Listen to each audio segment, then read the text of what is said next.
Muy buenas noches a todos los participantes. Sabor con Demanda le da la cordial bienvenida. Hoy contamos con el honor de presentar a Guillermo Saber Chimpena, quien nos tocará el tema derecho de las obligaciones. Si alguien tiene alguna consulta o duda, puede dejar su comentario en el chat.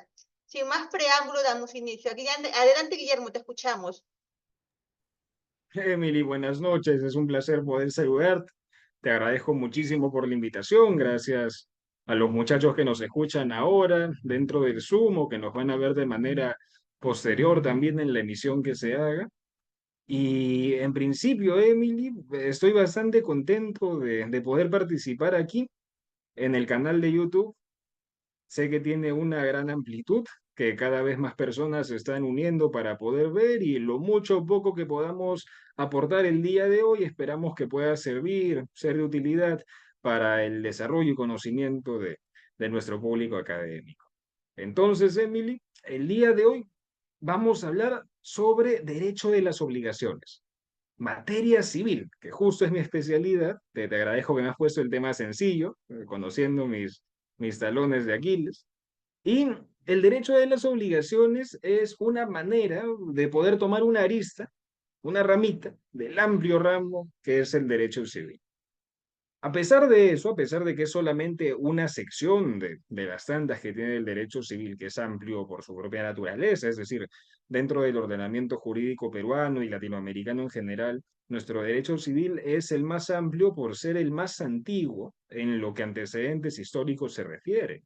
Nuestro derecho civil sabemos bien que viene desde la época romana, y el derecho romano a su vez se nutría de fuentes anteriores que han hecho que este derecho, que pasa primero del Imperio Romano, luego de las invasiones germánicas, luego de la consolidación de los reinos cristianos en el norte de España, la realización de los fueros, que también toman como fuente del derecho creación propia, pero también muchas veces copias o adiciones o juntas del derecho romano que haya quedado vigente, se van consolidando. Y ya cuando llega la monarquía de los reyes católicos, Fernando e Isabel, los reyes católicos que ampararon a Cristóbal Colón en el viaje que terminó con el descubrimiento de América, nos traen aquí al Perú ese derecho español, pero con una innegable fuente germánica y por lo tanto también romana, que trae el derecho civil.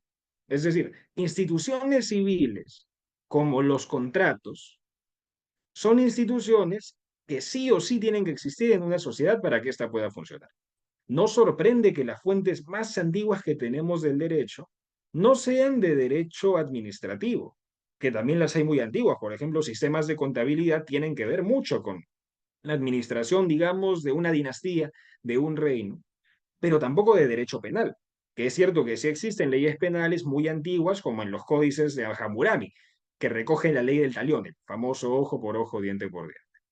Pero el antecedente, los antecedentes que con más solidez se mantienen casi inviolables, casi inmutables en el derecho han sido los del derecho civil. ¿Por qué? Porque con independencia del sistema punitivo, de las penas que tú le des a una persona en determinado ámbito, en determinada jurisdicción, con independencia de la administración estatal, siempre hay comercio, siempre se celebran contratos. Y el derecho obligacional, aunque tiene muchísimo que ver con el ámbito comercial, no se limita solo a esto. Hablamos de derecho de las obligaciones en procesos penales. Hablamos de derecho de las obligaciones en procesos de familia. Y hablamos de derecho de las obligaciones en procesos o en desarrollos, procedimientos que tienen que ver con lo comercial. Entonces, comprender el derecho civil desde la perspectiva obligacional nos ayuda muchísimo a poder compenetrar con otras ramas del derecho en las que sí o sí va a ser importante que tengamos de manera bastante clara, bastante delimitada, en qué consiste el derecho de las obligaciones, cuál es su relevancia y cómo se conecta con otras ramas del derecho. Así que, en principio, definamos qué es la obligación. La obligación es aquel deber que se tiene por compromiso o por imposición de ejecutar algo, de cumplir con un mandato de hacer, por ejemplo, o de no hacer. Y la obligación acarrea consigo su cumplimiento una consecuencia que puede ser beneficiosa si se cumple o negativa si no se cumple. Si yo cumplo una obligación, no solamente estoy dando por satisfecho una obligación, sino que estoy liberándome de responsabilidades posteriores. Imaginemos que en una compra-venta de un vehículo, yo le quiero vender a un amigo querido mi vehículo, le vendo mi carro. ¿Qué pasa si yo no se lo entrego dentro de la venta? El contrato puede romperse. Se quiebra la confianza que pueda tener mi amigo y por lo tanto otras personas en negocios que tengan conmigo.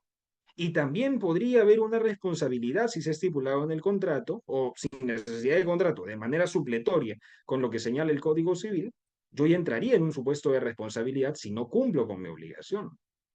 Y si la cumplo, yo ya me estoy liberando de toda esa posibilidad, toda esa potencialidad de consecuencias negativas que pueden haber hacia mí si no cumplo mi obligación. Entonces la obligación no es solamente yo, ¿sabes qué? Tengo esto que hacer, lo hago, sino que lo hago para liberarme de responsabilidades y lo hago para cumplir al mismo tiempo con mis responsabilidades. El derecho de las obligaciones no es tan sencillo de limitarlo como lo que yo tengo que hacer, sino que tiene un panorama bastante amplio que acarrea una vinculación con otras ramas del derecho, principalmente la civil, pero en el desarrollo de esta sesión vamos a ver que no necesariamente solo con el derecho civil y que por lo tanto resulta de importancia fundamental para comprender desde lo que es un contrato en todas sus formas. No podemos hablar de contratos sin obligaciones. Sí podemos hablar de obligaciones fuera de un contrato, por ejemplo, pero el acto jurídico, concepto amplio, general, que nos va a servir mucho para esta clase, compromete obligaciones, siempre que estemos hablando de un negocio jurídico, siempre. Podríamos hablar de obligaciones sin contrato, pero no de un contrato sin obligaciones. Un contrato precisamente es una generación de obligaciones recíprocas. Si no, no sería un contrato. Si no, estaríamos hablando de un acto de gracia. Pero veremos que los actos de gracia también tienen obligaciones de por medio. Entonces, si nos quitamos la idea, ¿no?, inicial de que la obligación es algo sencillo, que puedo pasar por el derecho sin profundizarlo, vamos a empezar bien porque es importante tomarlo en consideración. Veamos entonces, derecho de las obligaciones. Bien delimitado lo que es una obligación, tenemos que ver cómo es que éstas se presentan en nuestro día a día. ¿Por qué es importante que yo sepa esto? Lo primero, hablamos de derecho de las obligaciones en los títulos ejecutivos. ¿Qué son los títulos ejecutivos conforme lo recoge el Código Civil? Son aquellos, dirían los procesalistas, que como documentos, formalidades, nos sirven para poder ir a un proceso ejecutivo, al proceso único de ejecución. Es decir, es un papel, es un documento que plasma las abstractas obligaciones en algo tangible que yo más adelante en sede judicial puedo reclamar. Es una interpretación positivista, es una interpretación procesalista, que no deja de ser correcta por eso. Es decir, está bien, está bien.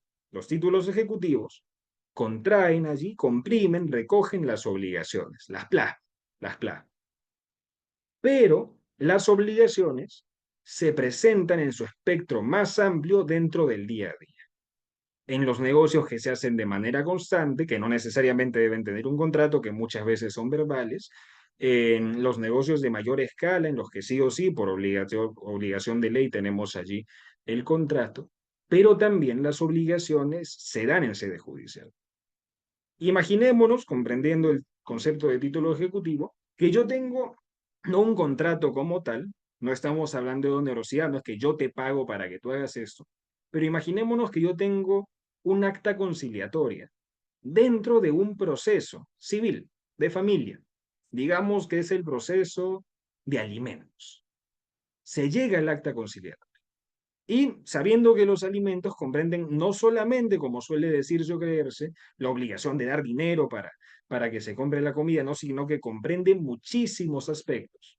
Muchísimos, es un espectro amplio que implica desde deber de cuidado, deber de atención psicológica, deber de correcto desarrollo del niño, ¿no? Del menor, del alimentista, en todo su ser, en todo su sentido, compromete una serie de obligaciones que no tiene que haber dinero de por medio necesariamente.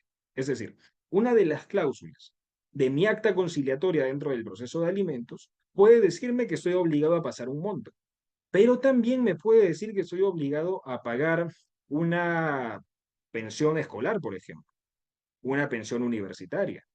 Puede decirme allí también que yo estoy obligado, hablamos ahora del régimen de visitas, a visitar a mi hijo los fines de semana y que la otra parte lo haga de lunes a viernes. Es decir, estamos hablando de obligaciones que no son meramente patrimoniales y cuyo incumplimiento puede llevar a cabo una responsabilidad, con independencia de que ésta sea patrimonial o no. El padre que de manera irresponsable deja de visitar al hijo, de conformidad con lo establecido en el acta de conciliación, está desconociendo su obligación, está vulnerando el derecho obligacional, sí, sí lo está haciendo. Pero no, porque no tiene que ver con el dinero, yo no estoy vulnerando, no, no, no, sí lo estás vulnerando, porque es una obligación que tú contrajiste. No necesariamente a raíz de un contrato en el que A le paga a B determinada cantidad para que B haga o no haga tal cosa, o entregue o no entregue tal bien o tal servicio. No, estamos hablando dentro de un proceso judicial de una obligación impuesta por mandato de ley que debe cumplirse y cuyo incumplimiento tiene consecuencias jurídicas, consecuencias administrativas, consecuencias civiles, consecuencias penales en determinados casos.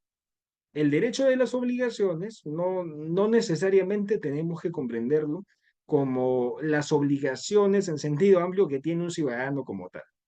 Si yo desconozco mis obligaciones ciudadanas y me niego a darle asistencia a alguien que veo de verdad en estado de emergencia, me refiero en estado grave, herido, es un delito. Es el delito de omisión a brindar asistencia, a brindar apoyo. Y en este caso no hay una obligación que ampare el derecho civil de por medio, pero sí hay una obligación penal.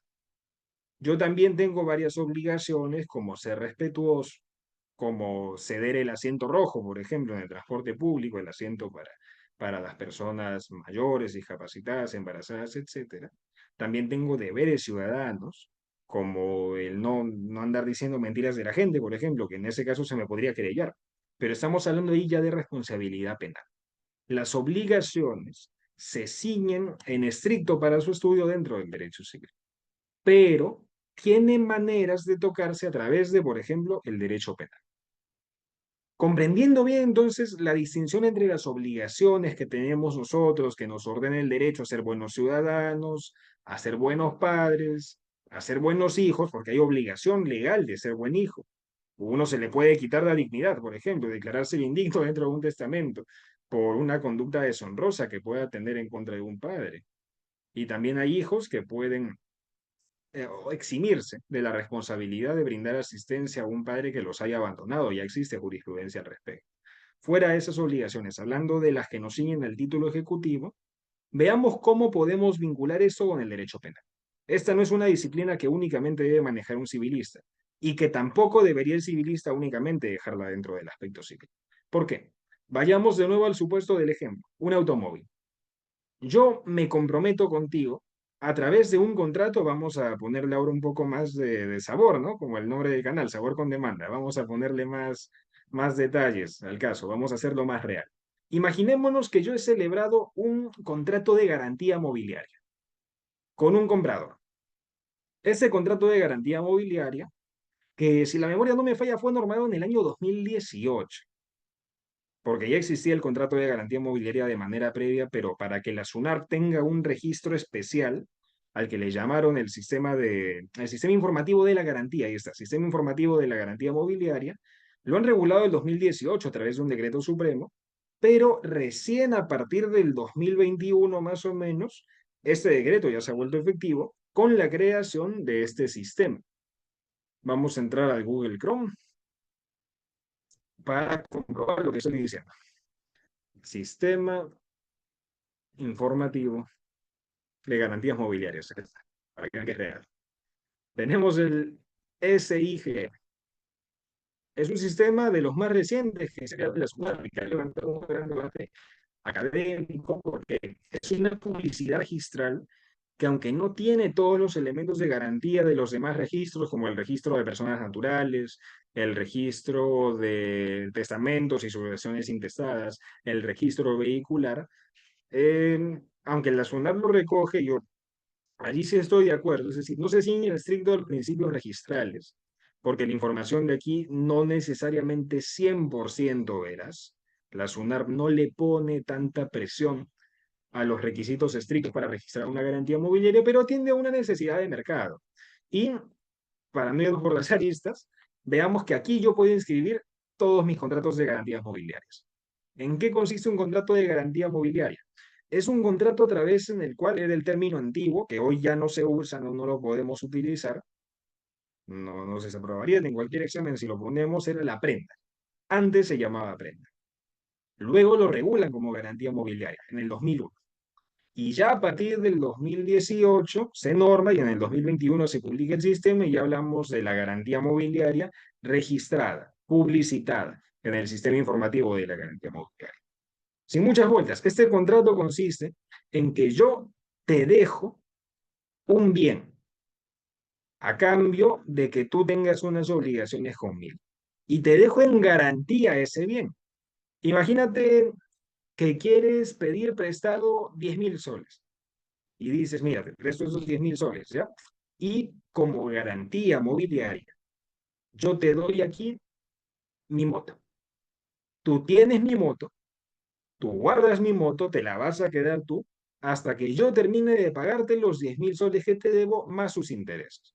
Excelente. ¿Qué contrato vamos a hacer aquí? El contrato de la garantía mobiliaria.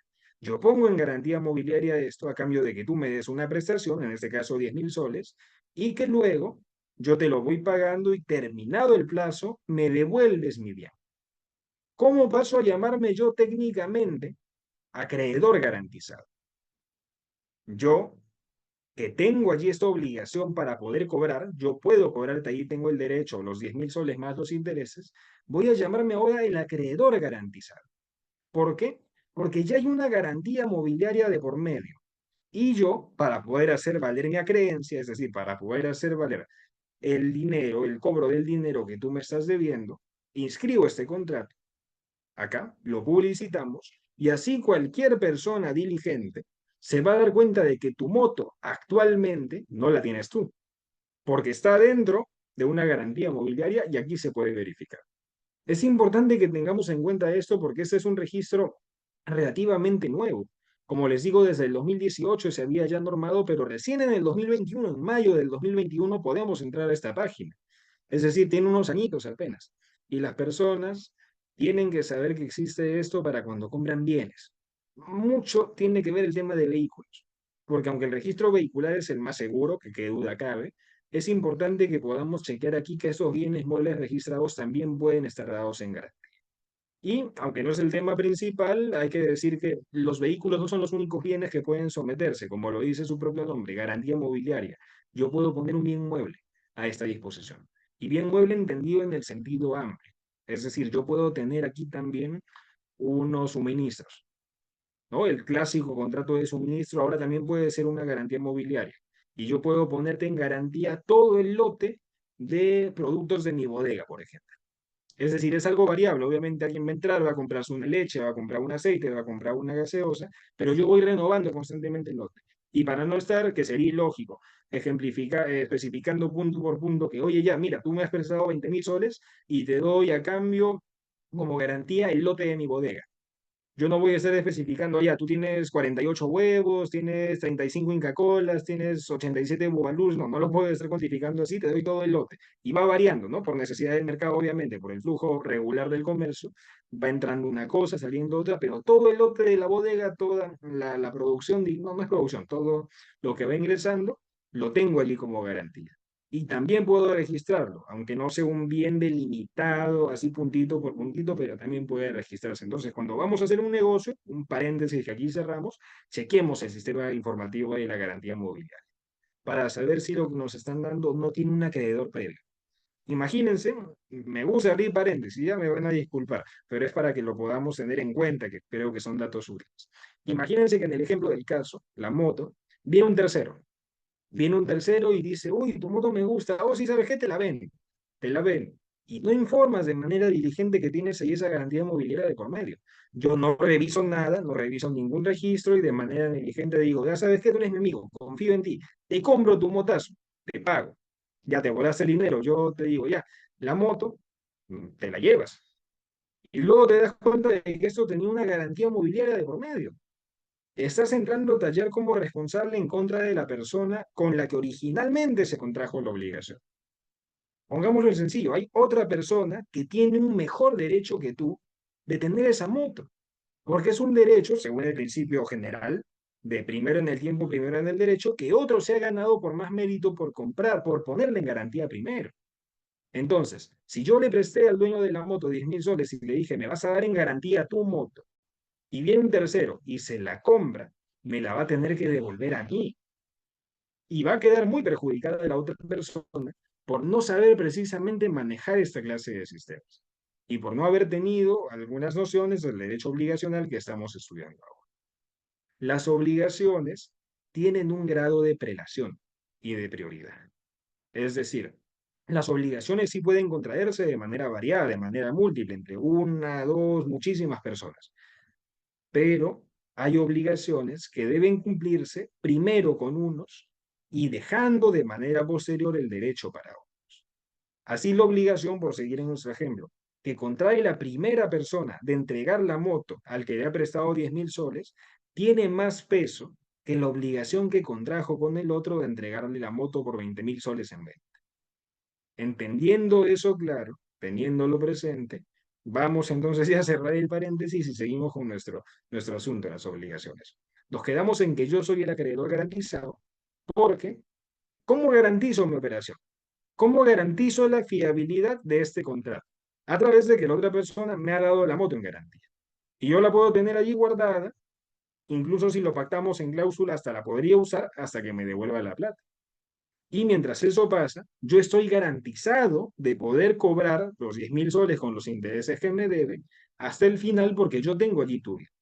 Y si tú me dejas de cumplir según lo estipulado en el contrato, la obligación, yo al final me quedo con tu moto. Voy a realizar tu moto. Y realizar, saben que en el derecho civil significa la realización, no los derechos reales, los bienes. Yo la voy a ejecutar para mí. Una realización express, digamos. Porque sí, tan pronto incumples, está en el contrato, yo me quedo con tu. Por poner un ejemplo, como los créditos hipotecarios, por ejemplo. Yo dejo de pagarte las cuotas, el banco se queda con la casa a pesar de que sea de un hombre y la ejecuta. Lo que en términos académicos, formales, es la realización.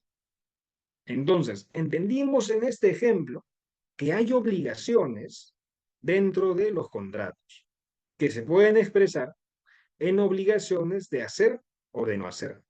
Obligaciones que se pueden tangibilizar, materializar a través de, por ejemplo, la entrega de un bien en garantía. A través de, como vimos en el ejemplo previo, un mandato judicial.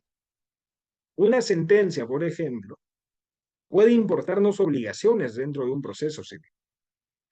Si se ordena por sentencia firme que una empresa, después de dilucidar una controversia comercial en un juzgado, le tiene que restituir a otra empresa un monto de dinero, está obligada a hacerlo y a cumplirlo. Y tiene consecuencias negativas el incumplimiento, como que, por ejemplo, no se levante una medida cautelar de embargo. O como que, por ejemplo, se plantee, por otro lado, una medida cautelar de embargo en contra de la empresa. Pongamos otro ejemplo. Imaginémonos que yo he contraído una deuda con, ahora otro supuesto, soy empresa, ¿ya? Yo soy el representante, el gerente de una empresa que vende camillas para una clínica. Y la clínica, yo le entrego un día de las camillas que necesita, que están, tiene sus camillas. La clínica no me paga, a pesar de que tenemos el contrato. Yo le notifico, ¿no? Como hacemos siempre en primera instancia, una carta notarial diciéndote, oye, te adjunto el contrato que he celebrado contigo y ojo, acá dice que dame 1.000 camillas y yo te voy a pagar tal cantidad. Yo ya cumplí con mi obligación. Te toca a ti cumplir con la tuya y te estoy apercibiendo por conducto notarial para que tú puedas hacer. ¿Sabes qué? No, no te voy a cumplir. ¿Por qué? No me da la gana. O un caso más real, porque las camillas son de un color diferente al que yo te pedí. Ojo, pero en el contrato tú me has dicho camillas, ¿no? Una cosa es que a ti te gusten más azules que verdes, no, no, no te voy a pagar. Ok, ok. ¿Cómo se nos ocurre que podríamos conseguir que la clínica, hablando del proceso civil, bueno, la única instancia que veo adecuada, ¿no? Hablando de la legalidad, ¿cómo consigo yo que me pueda pagar la clínica como su proveedor el dinero que me deben. Medidas cautelares. La medida cautelar que implica, después de determinada la razonabilidad y proporcionalidad de una medida que yo quiero pedir, la medida cautelar puede funcionar dentro o fuera del proceso como una manera de garantizar que una persona, natural o jurídica, recuerden que el Tribunal Constitucional hace ya tiempo, bastante tiempo, reconoce los derechos fundamentales protegidos en personas jurídicas.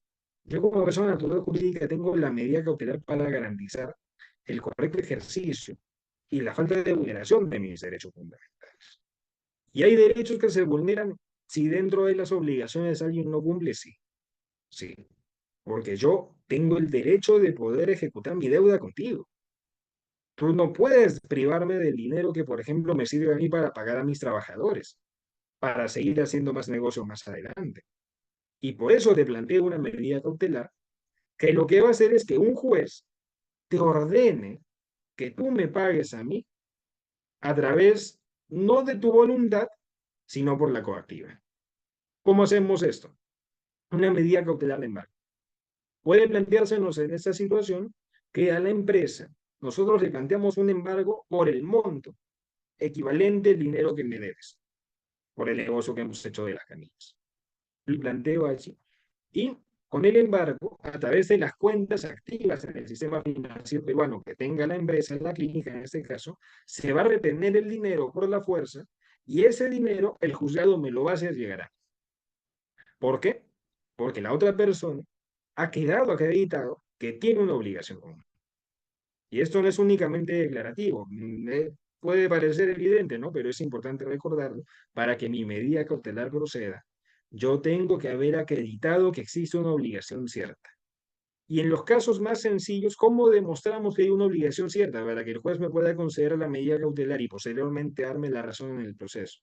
A través de un contrato. A través de un contrato, sus adendas, sus modificaciones respectivas en las que quede claro que hay un incumplimiento de la otra parte. ¿Qué adjunto? El contrato. Si hubieran adendas, es decir, modificaciones, también las adjunto. Y constancias de que en mis estados de cuenta, consignados dentro del contrato para que me depositen ese dinero, no ha ingresado dentro de las fechas ningún dinero equivalente.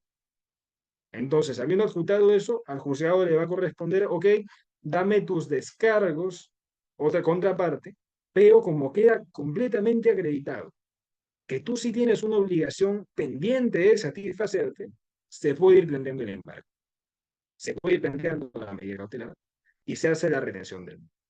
Entonces, no nos hemos ido un poquitito por la vía procesal, que es importante refrescarlo, ¿no? Vemos que incumplir obligaciones puede acarrear consecuencias negativas para nosotros y para nuestras empresas, si es el caso. Y que por eso es importante poder cumplir con la obligación. Ahora, vayamos a la parte final. ¿Cómo yo puedo vincular con otros mecanismos el poder conseguir la satisfacción de las obligaciones que se tienen pendientes conmigo, si es que el derecho civil ya no me funciona?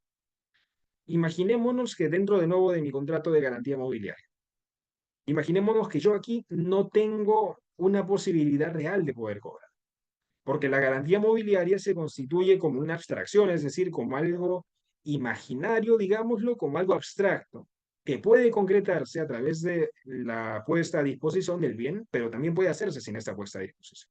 Es decir, puedo hacer la garantía, por volver de ejemplo, mobiliaria con mi moto, y te la puedo dar a ti, acreedor garantizado, para que la guardes en tu taller hasta que yo te pague. Pero si confías en mí, podría darte la moto en acreencia, pero la puedo seguir usando yo.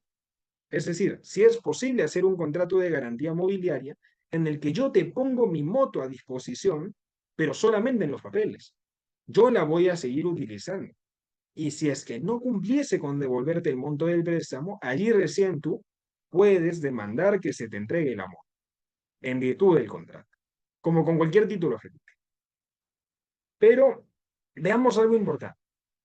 Dentro de un precedente vinculante del Tribunal Constitucional, la sentencia del expediente de Canturia Salaverry, Fernando Canturia Salaverry, hubo un voto discordante del magistrado González Ojeda, porque aquí, aunque se resolvía la cuestión de fondo, que para eso se elevan al tribunal, estas situaciones, se hizo un pronunciamiento, que se hizo un adelante vinculante respecto a la fuerza del arbitraje.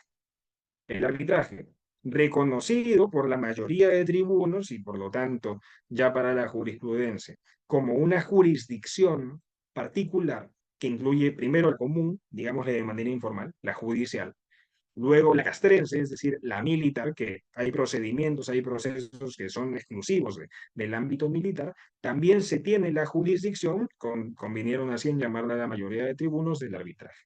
Pero González Ojeda tiene un voto discordante que, aunque no difiere respecto al fallo de la sentencia, sí difiere respecto a puntos doctrinarios y yo creo muy importantes, un voto en discordia bastante interesante, porque se ha aplicado, se ha utilizado este mismo criterio similares para fallos posteriores en el Poder Judicial, que se refieren, y veremos, tienen vinculación directa con nuestro tema de hoy, que es el derecho obligación.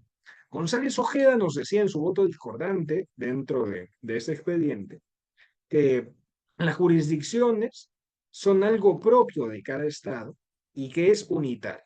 Es decir, González Ojeda no coincidía en que se debía equiparar jurisdicción 1, judicial, jurisdicción 2, castrense, militar, jurisdicción 3, arbitral, sino que solamente había una jurisdicción única, que es la que te brinda el Estado con su obligación de darte un buen acceso a la justicia a través de su sistema judicial, pero que se concedía que, primando derechos constitucionales, primando derechos fundamentales, como la libertad de elección de las personas, pudieran ellos de manera voluntaria someter sus controversias, previa manifestación adecuada de la voluntad, a una jurisdicción arbitral. Pero que eso no implicaba que se estuviese creando una jurisdicción aparte, diferente, equiparable a la jurisdicción general, que es la judicial. ¿Por qué es importante mencionar esto que puede parecer en principio bastante dogmático, bastante académico? Es porque su criterio, aunque diferente al de los demás tribunos, es en la práctica bastante realista. Porque está bien, hay una jurisdicción arbitral, pero en la práctica, ¿cuántas empresas han visto en la vida real que cuando salen desfavorecidas del laudo arbitral, el equivalente, digamos, a la sentencia judicial, lo aceptan y te dicen, oh, perfecto, yo he perdido el caso, voy a desembolsar el monto, voy a cumplir con mi obligación? Ninguna. Yo por lo menos no he visto ningún caso en ninguna empresa que pierde en el laudo arbitral te diga voy a acatar la decisión, sino que presentan los recursos judiciales que existen a este respecto para solicitar la nulidad del laudo. Y muchas veces no se los dan y hacer perder tiempo de verdad al Poder Judicial, pero solamente para poder ampliar el proceso, el periodo que ellos tienen para poder cumplir con su obligación. ¿A qué viene todo esto? Que lo que decía el magistrado es correcto, es cierto. Aunque llamemos doctrinariamente a otra jurisdicción, ni los árbitros, ni quien querramos, tienen la coertio, que llamábamos en el derecho romano, ¿no? Tienen la capacidad de obligarte por la fuerza a que tú cumplas con tu obligación. El árbitro no tiene poder de policía. El árbitro, colegiado, el grupo de árbitros, los que tú quieras, ni todos los árbitros del Perú juntos pueden llamar a un policía para que te obligue a cumplir con una obligación. No pueden ponerte en la cárcel. No pueden emplazarte a una comparecencia forzosa. Solamente lo puede hacer el Poder Judicial. Y para poder exigir el cumplimiento, pongámonos del otro lado, a mí me dieron la razón en el laudo arbitral, pero la otra parte no cumple, para poder exigir ese cumplimiento, lo que yo voy a hacer es plantear con mi laudo arbitral como cualquier título ejecutivo, como una sentencia conciliatoria, como una sentencia firme en materia judicial, como una transacción extrajudicial, como un contrato. El laudo lo voy a poner como cualquier título ejecutivo en ejecución. Y al ponerlo en ejecución, es recién a través de la coertio estatal, del poder de policía del Estado, que puedo de manera realista conseguir la satisfacción de mi obligación. Entonces, lo que decía en voto disonante el magistrado González Ojeda en aquella sentencia no era descabellado, y en la práctica es cierto, y aplica también para el derecho obligacional. Porque, pongámonos de nuevo en nuestro supuesto, imaginémonos que la persona en cuestión no me quiere devolver el bien que yo como acreedor garantizado tengo derecho de tener ahora, por ejecución, por realización, a través del incumplimiento de la cláusula del contrato de garantía mobiliaria que hemos celebrado. ¿Cómo procedo de esta manera? ¿Por la vía civil? No. Hay una salida, que es la vía penal. porque por la vía penal yo te puedo denunciar por apropiación ilícita. Y esto es bastante legítimo, es adecuado y no debería haber ninguna oposición, porque es correcto que a sabiendas de tener tú la obligación conmigo, la incumples y no me quieres dar el bien que tú estás obligado a darme, sí puedo acudir en este caso a la vía penal, a través de aquella tipificación, para que de manera coactiva tú te comprometas a poder obligarte conmigo al cumplimiento. Lo mismo ocurre dentro de las obligaciones dentro del proceso de alimentos. Ustedes saben que si de manera reiterada el alimentista no está recibiendo lo que le corresponde por el obligado, uno puede acudir a la vía penal a través del proceso que se inicia por el delito de omisión a la asistencia familiar. Entonces, es importante que sepamos cuáles son los alcances, pero también los límites de nuestro derecho obligacional en la vía civil, para, de la mano con herramientas que nos ofrece el derecho penal, poder conseguir finalmente lo que se quiere, que es que el patrocinado, el cliente, el interesado y el amigo pueda conseguir la satisfacción de la obligación que se tiene con él y pueda ver así satisfecha su necesidad. Entonces, Emily, te agradezco muchísimo por el espacio.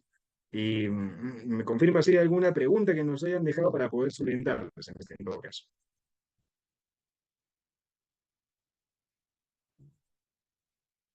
Guillermo, tengo ahí una consulta que ha realizado Rosario. Dice, ¿qué tal si desmantelo un bien por no querer que se queden con la garantía? O sea, que no quiere pagar, pero tampoco perder el bien.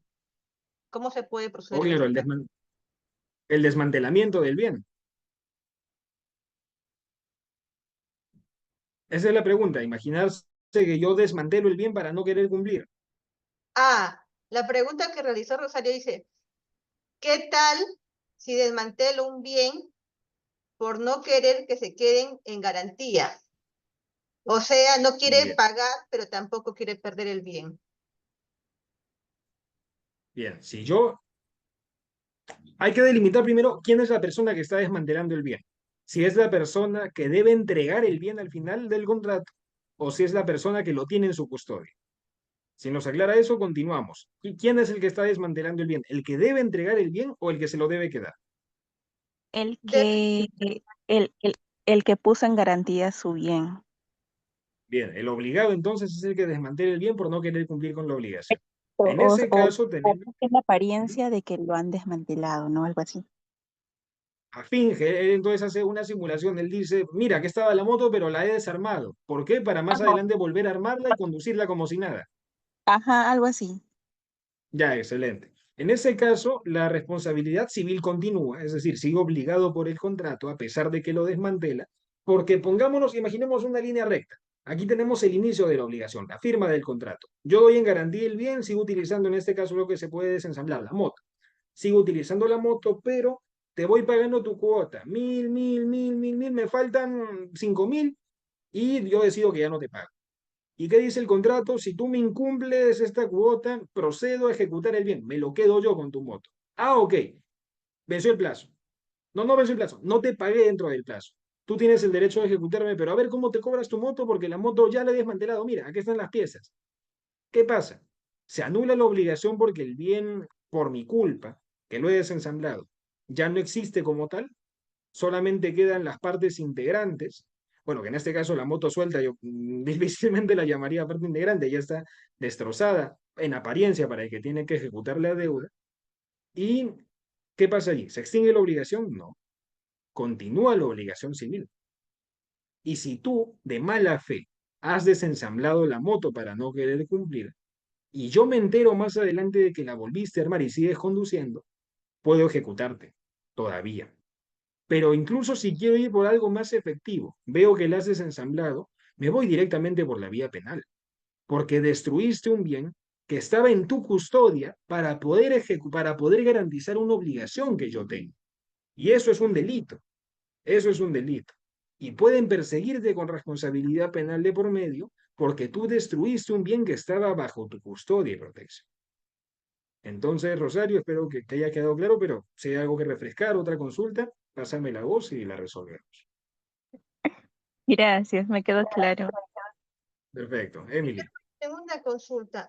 Cuando tú hablas sobre las garantías mobiliarias, Funciona algo así, bueno, no he tenido conocimiento sobre ese tema, pero lo estoy relacionando cuando uno hace una hipoteca a un banco, entonces tienes que registrarlo, esa garantía inmobiliaria ante la SUNAT, ¿o no? Bien.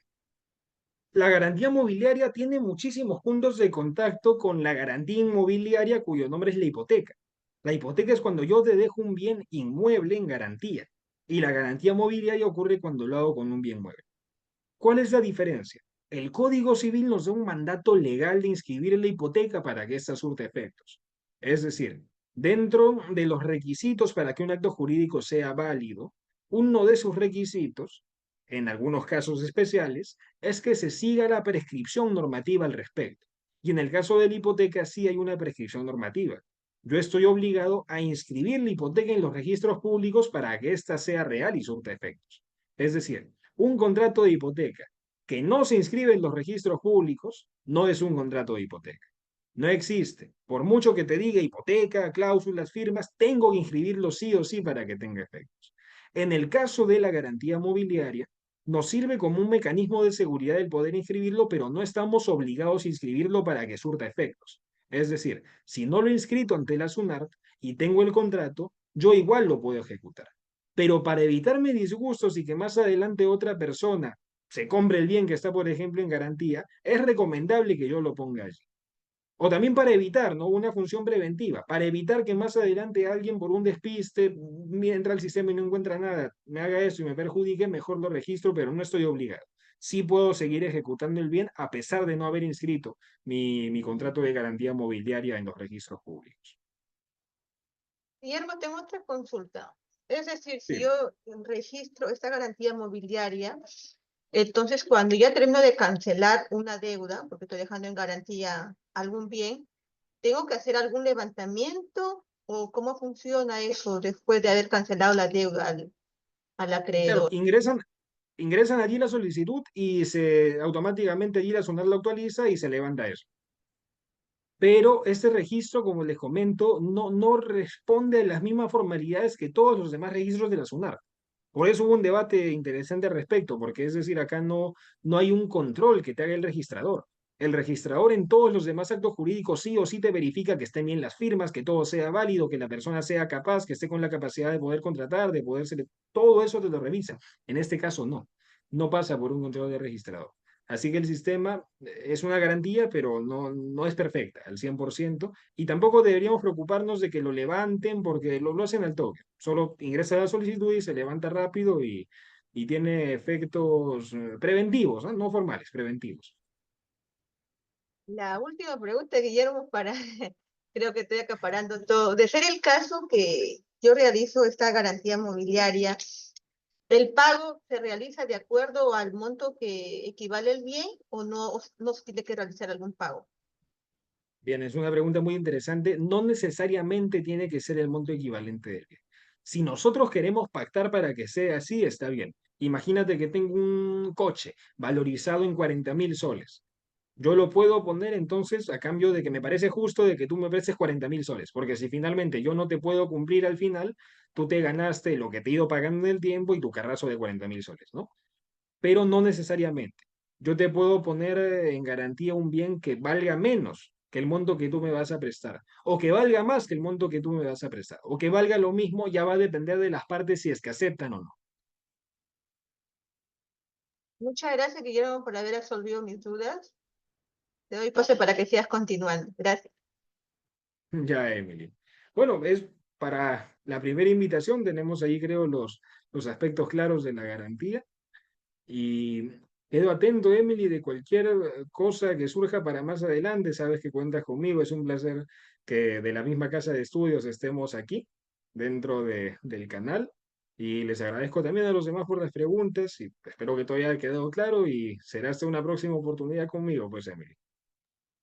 Igualmente a ti, Guillermo, por haber aceptado esta invitación y bueno, también darnos esta oportunidad de conocer un poco más del tema. De verdad que yo no tenía ni idea cómo funcionaba esta plataforma del SIC. Le he anotado para de aquí buscar y empaparme un poco más del tema. De verdad que gracias, Guillermo, por tu tiempo, por tu predisposición y también comentarle a la gente que nos está viendo, porque en algún momento vamos a subir el video a través de YouTube, Nos pueden seguir a través de las redes sociales Sabor con Demanda o en TikTok también Sabor con Demanda. Si es que alguien se anima en participar o quiere exponer algún tema, este canal está abierto para todos. Muchísimas gracias, Guillermo, por tu tiempo, por tu predisposición nuevamente, y espero también más adelante poder contar contigo para otros temas. Gracias. Gracias a ti, Emily. Cuenta con ello. Buenas noches. Buenas noches, gracias con todos.